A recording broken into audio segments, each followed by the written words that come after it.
Hello, I'm Holly McNally, and I teach 6th and 7th grade math at Parcells Middle School.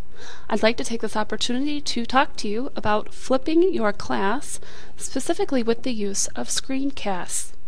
Last spring in Galileo, we talked a great deal about using videos and how they can be used to enhance instruction in the classroom. And after reading some books and doing a lot of research over the summer about flipped classrooms, I decided to start the fall off with the expectation of my students to use videos as part of the instructional strategies for my class. So I'm going to take this opportunity to tell you a little bit about flipped classrooms, specifically using videos.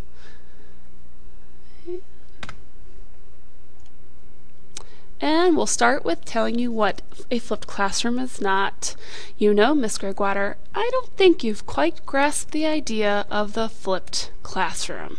So let me show you what a flipped classroom is. Basically, if you think about a traditional classroom where the instruction is received in the classroom and the student practices the work at home. Well, flip that.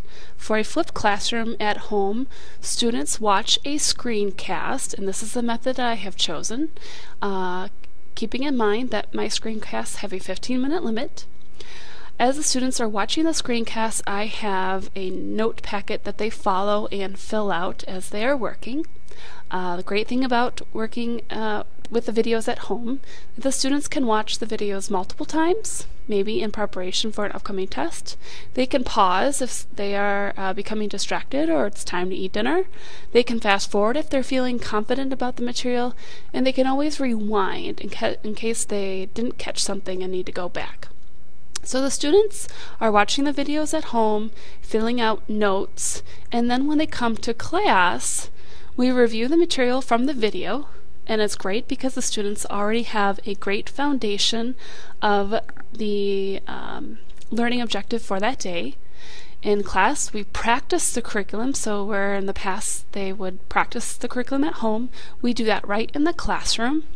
And because the note-taking process has been taken out of the classroom, there's additional time that is spent with my students, helping them individually, small groups, answering questions, whatever they need to help grasp the learning objective for that day. It also allows us to have some engaging classroom conversations about how the learning objective is used in the real world, and it also gives us time to review material as needed. Specifically with using the videos, and again the videos are used at home, couple of benefits that I'd like to highlight to you. I know that when my students go home, they have a set amount of homework time. Since my videos cannot be longer than 15 minutes, and again this is software that I've chosen, I know specifically that given all the other activities that our students participate in, I know as far as math is concerned, it will not take longer than 15 minutes. With the videos, the students can pause, rewind, rewatch, and fast forward as needed. It increases the amount of face-to-face time that I have in the classroom with the students. There is a flipped classroom mastery level, which I would love to continue working on, and this is where students can actually move at their own pace through the material. Given that they have the instructional videos to use as needed, they can move at a quicker pace as other students, or if they need additional time, they can work slower through the material. Interesting thing this year, we do have I have two students at an elementary student who are doing some distance learning. They are using my videos to work through the 7th grade curriculum, even though that they are 5th grade students.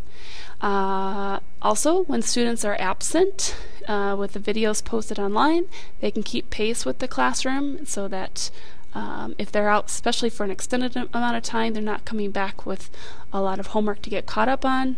And students can rely less on support at home. Again, we're doing the practice in the classroom where questions can be answered, and students don't have to rely on finishing work at home. So I was absent for 2 whole weeks, but it was only 1 week in school time though. So I was all confused because I missed the beginning of a unit called ratios. Ratios are really, really hard. Well, they were really hard.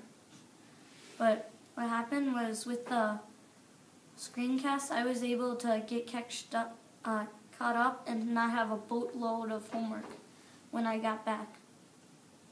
I can pause it, rewind it, and just go ahead if I already know this.